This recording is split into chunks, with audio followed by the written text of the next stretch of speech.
Bom dia, companheiros e companheiras. Bom dia quem está em casa nos acompanhando. Um prazer enorme estar aqui essa manhã, compartilhar com vocês algumas reflexões dos nossos ideais de uma pátria livre e soberana. Agradeço lisonjeado o convite que o nosso camarada Vivaldo nos fez. Mais do que um prazer, é uma honra poder estar aqui participando de um debate em referência a esses dois grandes lutadores do povo brasileiro, que foi o João Goulart e o Brizola. Como já foi dito aqui, faz parte da história de qualquer povo. Se o povo não cultivar a memória da história, das nossas lutas, dos nossos líderes, nós não saberemos construir um futuro. Então, não é saudosismo, é uma necessidade que o povo tem de cultivar a história das lutas do nosso povo e essas lutas que geraram, cada um no seu tempo, os líderes populares que permearam essa história do Brasil. E hoje nós estamos aqui para referenciar e recuperar a contribuição que essas duas personagens deram à história do Brasil, que foi o João Goulart e o Leonel Brizola. E me sinto muito à vontade de poder trazer aqui algumas reflexões sobre o tema da reforma agrária, porque a reforma agrária, de certa forma, ela teve o seu momento mais importante na história do Brasil justamente naquele período. E, de certa forma, o MST se sente também herdeiro. No lado da luta popular, nós somos herdeiros do que foi as ligas camponesas, do que foram as ULTABs, do que foi o sindicalismo construído naquela época. Um dos pais do sindicalismo durante o governo João Goulart foi o padre Francisco Lage, que, como deputado do PTB e sendo padre, ajudou a difundir a organização sindical por todo o país como uma necessidade de organização dos trabalhadores rurais, preparando a reforma agrária. Então, queria trazer aqui algumas ideias. Primeiro, recuperar alguns conceitos, porque eu acho que eles nos ajudam a entender melhor o que significa lutar por reforma agrária. A reforma agrária, na sua essência, ela é uma necessidade de todo aquele povo que quer construir nação. Uma nação se constitui de um povo, de um território, de um idioma, de um ideal comum. E não é possível nós construir uma nação soberana se os recursos dessa nação ou território não forem utilizados pelo seu povo da maneira mais necessária possível. Então, reforma agrária é você distribuir esse bem da natureza, que é a terra, em prol de um desenvolvimento da nação. Não?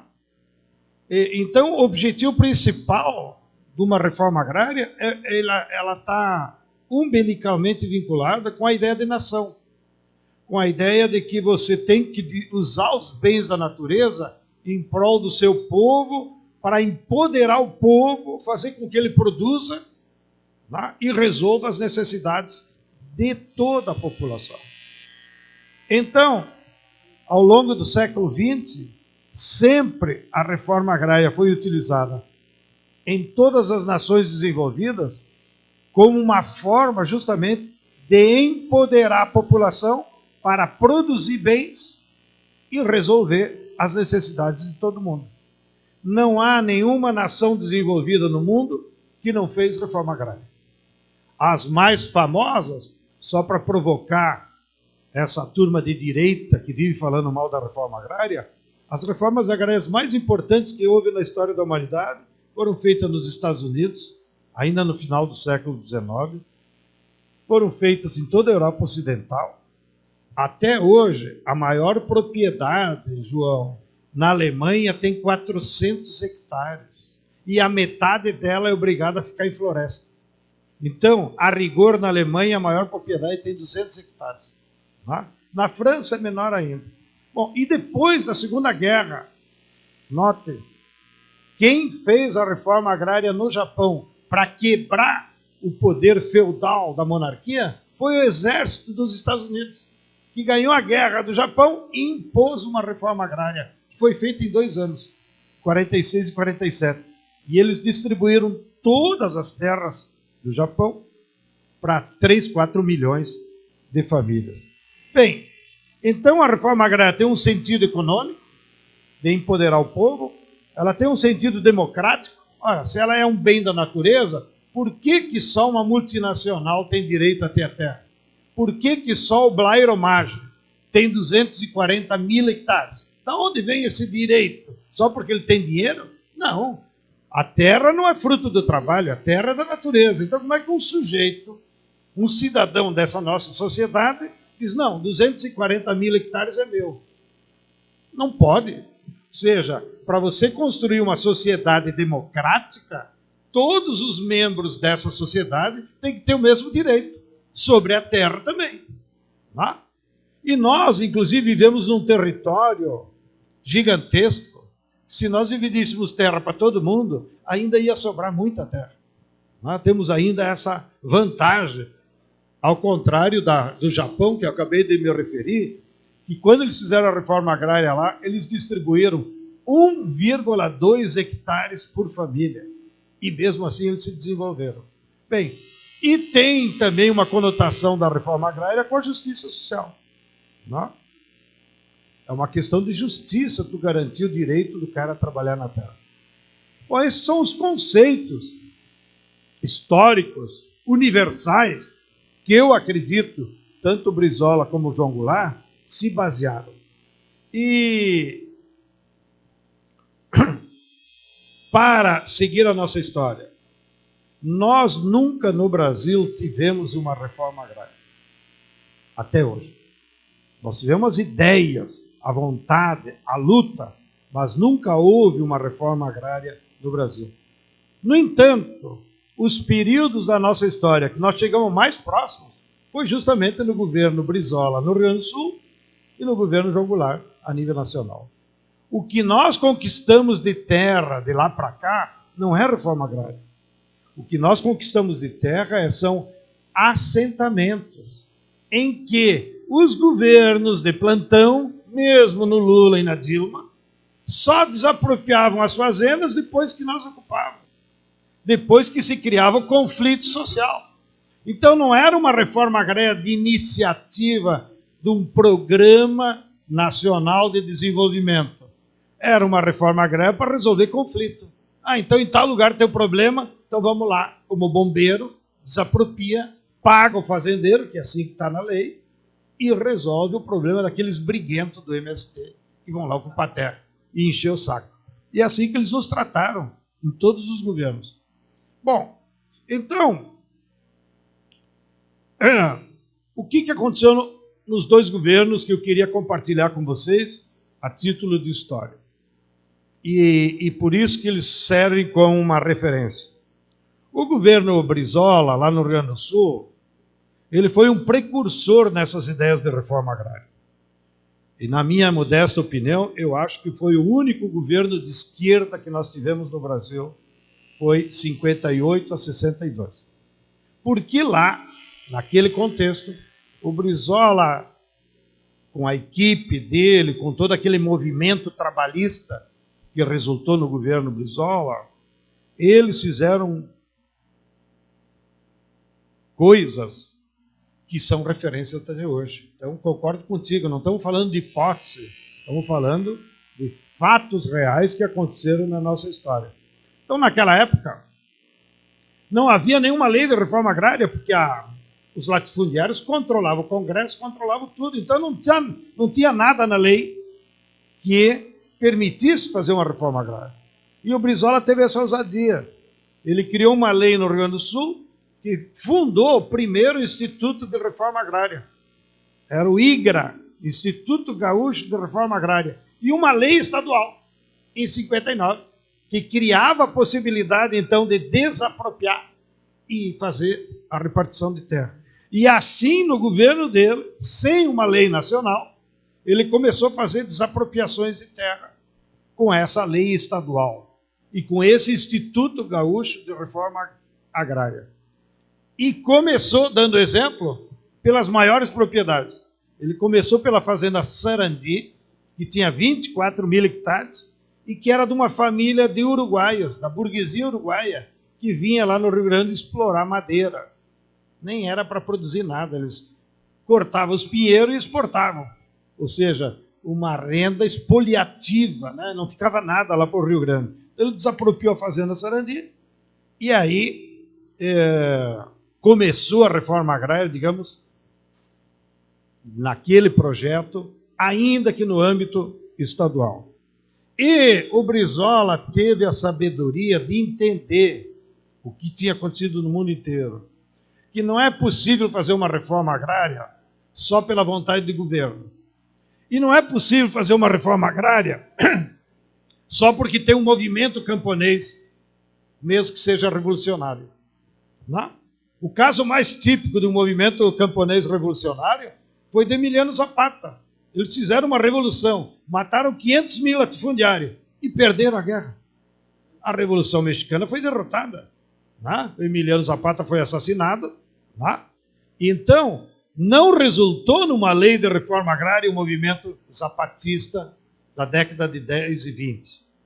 Isso prova, teoricamente e cientificamente, que só é possível você fazer uma reforma agrária, e isso o Brizola entendeu, quando você junta um governo popular com um movimento camponês organizado. Se você só tem um movimento organizado, tu não consegue fazer reforma agrária. Se você só tem um governo popular de esquerda e não tem movimento camponês, também não vai conseguir fazer reforma agrária, porque aí fica um populismo. Para quem que eu vou dar terra se os próprios camponeses não estão interessados ou não estão organizados? Então, lá na reforma agrária do Rio Grande, já começou combinando o governo Brizola popular com o movimento que se organizou junto com o PTB da época, que foi o MASTER, Movimento dos Agricultores Sem Terra. Então, aquele processo avançou de forma combinada entre o governo popular e o movimento camponês organizado. E causava espécie na burguesia da época, porque às vezes o MASTER fazia ocupação, e a primeira assembleia da ocupação participava um padre rezando missa e o Brizola como governador.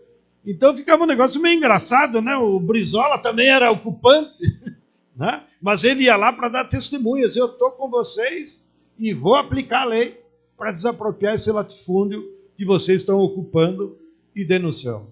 Segundo contributo do Brizola, a ideia de que você tem que casar a reforma agrária com a agroindústria. E quando não tinha indústria instalada na região, ele criou as estatal. Então, hoje a gente fica até boca aberta, como é que o cara tinha ideia? Ele fundou a Companhia Estatal do Leite, Corlac, para poder ter um mecanismo estatal que comprasse o leite dos camponeses da reforma agrária e industrializasse. Não é? Então, era aquela visão, só é possível você desenvolver economicamente se você levar a reforma agrária combinada com a indústria. Porque o cara, só para produzir matéria-prima, ele não sai da pobreza. Não é? E a terceira contribuição do Brizola foi combinar com a educação. Então, o Brizola universalizou o ensino fundamental, da qual eu sou um dos beneficiários. Eu antes, quando eu tinha 8 anos na época, e eu caminhava 8 quilômetros para ir na aula. Às vezes dia de chuva, então, lá em casa, me deixavam ir de cavalo. Com 8 anos, era meio perigoso e tal. Bom, com o Brizola, ele botou as escolinhas, chamavam depois brizoletas, em todas as comunidades rurais. Aí foi uma festa, né? Porque 100 metros nós estávamos na escola. E as professoras também. A minha tia era professora, então tinha que também caminhar 8 quilômetros para ir dar aula. Então agora ele não caminhava mais. Mas isso colou com o campesinado. E então daí gerou uma geração de camponeses que fizeram até a 8ª série. E se não tivesse sido essas brisoletas, provavelmente eu mesmo tinha desistido lá pela 4ª série, porque era muito sacrificado você estudar. Como filho de camponês, ainda mais lá no Rio Grande, muito frio no inverno. Era uma complicação, tinha que ter muita boa vontade para querer estudar. Bem, então o Brizola deu essas contribuições. A lei, o Instituto Gaúcho de Reforma Agrária, combinar com a agroindústria e com a educação. Aí viemos ao governo João Goulart. No governo João Goulart, nós tivemos uma contribuição teórica e científica muito importante, que você já citou, do Celso Furtado. Eu tive o privilégio de, no final da vida do Celso, fazer amizade com ele. Então, cada vez que vinha ao Rio, eu ia lá visitar e ficava conversando e fazendo pergunta. Né? E o Celso, então, me contou como, na época deles, eles prepararam um projeto de reforma agrária. Qual era a concepção que tinha por trás das ideias que o Celso Furtado tinha cultivado com outros intelectuais ao redor da CEPAL. E quando veio a crise econômica, na década de 60, uma crise cíclica do próprio capitalismo, o Celso Furtado foi para o João Goulart e disse: eu tenho a saída para nós enfrentar essa crise. Qual é a saída, Celso? A saída é nós desenvolver a indústria nacional. Que aí, aqui a economia vai se desenvolver. Mas para fazer a indústria nacional, nós precisamos de distribuir renda. Aumentar o salário na cidade, e para a camponesada pobre, sem terra, só tem um jeito de você distribuir renda, é distribuir terra. Mas tem que ser uma distribuição de terra que estimule o desenvolvimento da indústria. E aí eles foram geniais. Eu organizei um livro, está publicado pela Expressão Popular, sobre essa história da reforma agrária no Brasil, e peguei desde as primeiras propostas do Joaquim Nabuco, ainda na época da escravidão, até a proposta do governo Lula, de 2003. E eu não tenho dúvida nenhuma, o melhor programa de reforma agrária que nós já tivemos apresentado foi o programa do João Goulart. Não?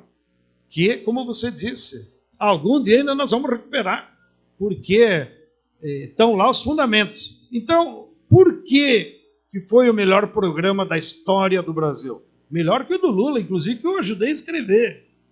Então, não estou dizendo isso para ficar puxando o saco. Estou dizendo isso com uma autocrítica e pela vontade política que tinha na época. Não?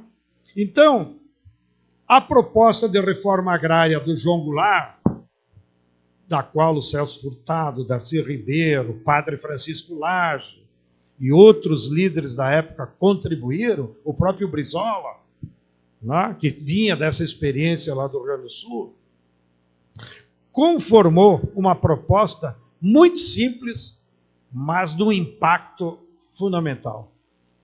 A proposta baseava-se no seguinte: primeiro, vamos desapropriar todas as propriedades acima de 500 hectares.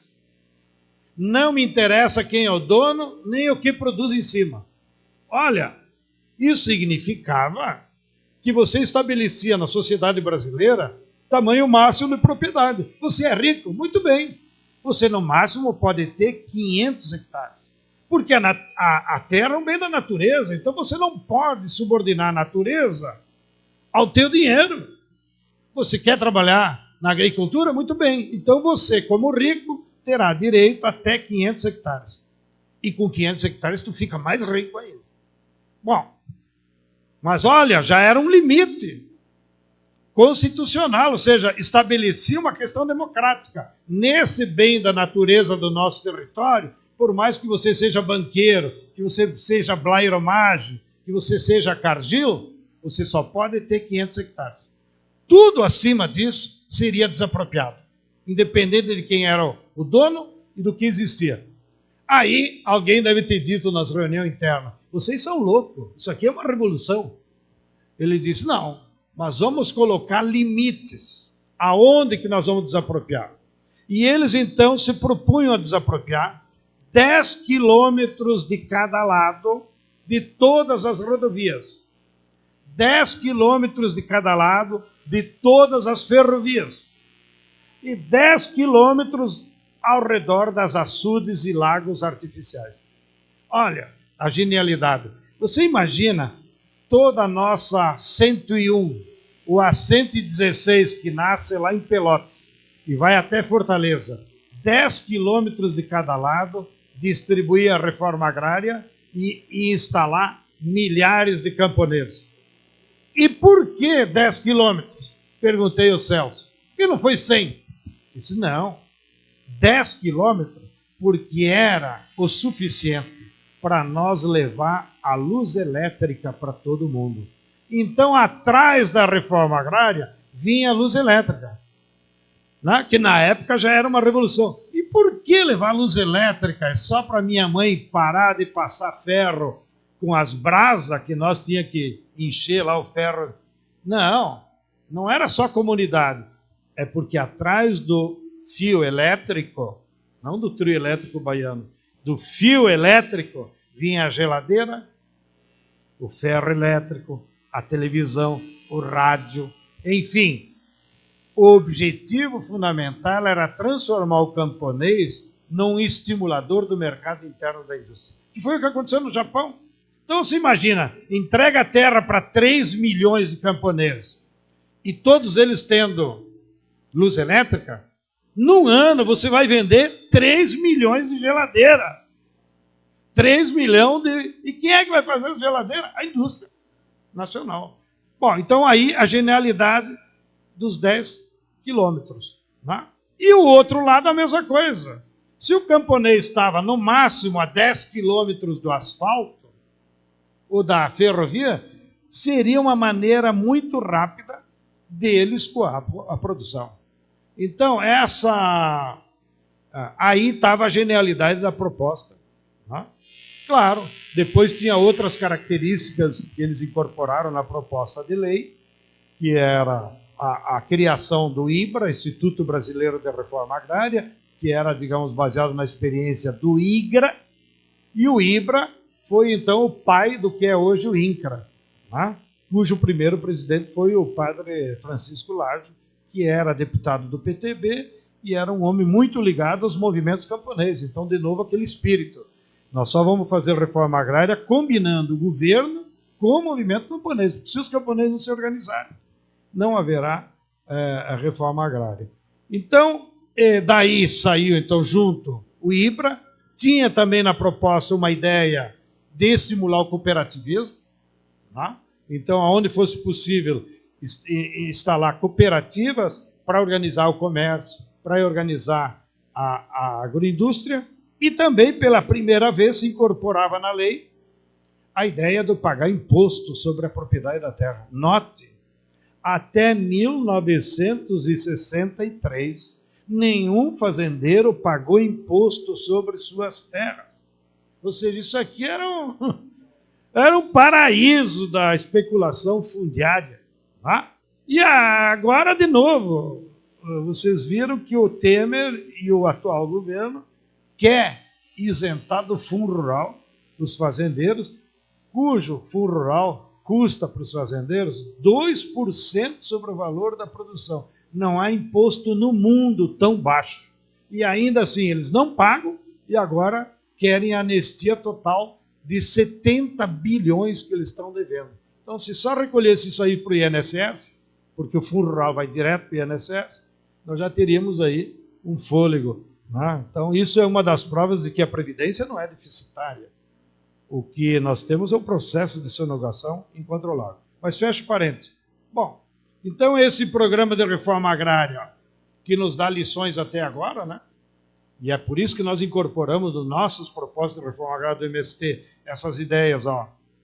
Tem que ter governo popular e movimento forte. Essas ideias, combinar a distribuição de terra com a agroindústria. Tá? A ideia de combinar a reforma agrária com a educação. Não adianta nada tu dar um trator, dar terra, organizar a produção e o cara continua analfabeto. O cara continua ignorante, batendo na mulher. Para! Não é isso que nós queremos. Tá? Então, nós aprendemos naquelas duas experiências essa concepção da reforma agrária, que nos é útil até hoje, ainda que nos tempos atuais, agora com o agronegócio, com a utilização incontrolável dos venenos, com as multinacionais comprando terra, a nossa reforma agrária atual terá que ser um pouco mais radical, né? Ou seja, nós temos que estabelecer alguns parâmetros, por exemplo, proibir vender terra para estrangeiro, independente do seu tamanho. Tá? Então, tem características que nós precisaríamos atualizar esse programa. Mas os fundamentos estão lá. De maneiras que sou muito grato, não só eu pessoalmente, por ter estudado numa Brizoleta, mas sou muito grato, como MST, as ideias do Brizola, as ideias do João Goulart, porque faziam parte desse projeto de desenvolvimento do nosso povo, que ainda hoje são úteis e que nos servem de parâmetro, inclusive, para nós entender as baboseiras que esse capitão deformado diz por aí. O exército brasileiro deveria ter vergonha dele. Algum dia terá vergonha. O exército brasileiro deveria recuperar o mal que fez caçando o João Goulart, caçando o Leonel Brizola, porque o único compromisso que aquelas figuras tinham era com o povo brasileiro. Tá? E que é o que todos nós sonhamos, é construir um projeto de país onde todos os brasileiros possam viver bem, em paz e com progresso. Muito obrigado. Obrigado, João Stede, João Vicente Goulart. A gente vai abrir aqui para a plenária para pergunta. Levanta o braço que a gente entrega aqui o microfone sem fio. Mas eu queria antes fazer só uma colocação aqui, tanto ao João Vicente ao Stede. João, como é que você vê essa milicada que está aqui agora no poder, vamos dizer assim? Um revanchismo, vamos dizer, muito ligada ao pensamento do Silvio Frota. Como é que você vê o Exército diante dessa situação, como o Stede mesmo estava falando, que é uma vergonha, entregar inclusive solo brasileiro para um país estrangeiro, comprometendo toda a nossa soberania? Você vê alguma relação? Porque, para nós trabalhistas, 64 foi um corte histórico. E a vitória do Bolsonaro representa o aplauso à ditadura militar, à ditadura de 64. Representa dizer que aqueles que estavam no poder e que tombaram, que foram presos, mortos e torturados, deveriam ser presos, mortos e torturados. Como é que você vê essa relação, tanto dessa milicada, totalmente despreparada, com essa relação de 64? Bom, quando o João Pedro chegou aqui, nós estávamos conversando a esse respeito. Eu acho, sinceramente, que essa cúpula militar ela entrou numa fria com o Bolsonaro. Eu estou convencido de que eles entraram numa fria muito grande. E tem aquela velha história que eu acho que a gente deve fomentar, porque eu não acredito que não exista um general brasileiro que não tem ainda, nós temos que buscar isso, até estava conversando com o João Pedro, tem que conversar, dialogar não vamos esquecer que em 64 foram caçados mais militares do que civis. 6.000 militares foram caçados. Ou seja, nós tínhamos um pensamento militar nacionalista que teve que ser caçado para que 64 pudesse ser instalado o golpe, o processo ditatorial. E eu não acredito que hoje nós não tenhamos nenhum dentro das Forças Armadas vendo o desastre e esse entreguismo que o governo Bolsonaro está entregando de graça para os americanos. Né? Entregando Alcântara, negócio da Boeing, entregando, enfim, rompendo, se disponibilizando internacionalmente com a China, com o mundo árabe, que é um negócio que vem contra os interesses próprios de quem o apoiou, até do agronegócio. E eu acho o seguinte, que esses militares, e voltamos àquela velha aquela velha história. E eu, sinceramente, acho que eles vão ter um processo... Diz que o general não bate continência para capitão, né? Então, eu acho que esse processo, nós temos que acelerar esse processo. Porque nós não podemos apostar diferentemente. Aí todo mundo diz, pô, mas o Mourão é pior que o Bolsonaro. Mas uma das coisas que até nós começamos nós não podemos nos afastar da legalidade. Eu acho que inventar processos diferentes, como já está se discutindo Serra, discutindo no Congresso, a instalação do parlamentarismo novamente, que nunca deu certo nesse país. Né? O próprio Tancredo, quando conversava com o Jango, disse, não, o ministério é teu, você é candidato ao governo de Minas. Então, nunca deu certo isso. Eu acho que eles entraram numa fria e que esse processo militar prontamente vai desembocar numa crise com... Eu nunca vi, por exemplo, esse guru lá do Bolsonaro esculhambando o general com prestígio nas forças militares, que independente de se são nacionalistas ou não, são militares com prestígio dentro das forças do Exército Brasileiro.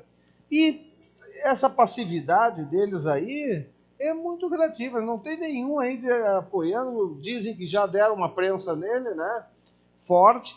E eu acho que nós devemos estar preparados, inclusive nós, os movimentos populares, os trabalhistas, de se ocorrer uma crise, nós temos condições de diálogo. Jango recebeu Lacerda lá, o Brizola ficou contra. Mas ele recebeu Lacerda porque era a única solução política que existia no momento para tentar, antes do AI-5, uma reconstrução de devolução da democracia ao povo brasileiro.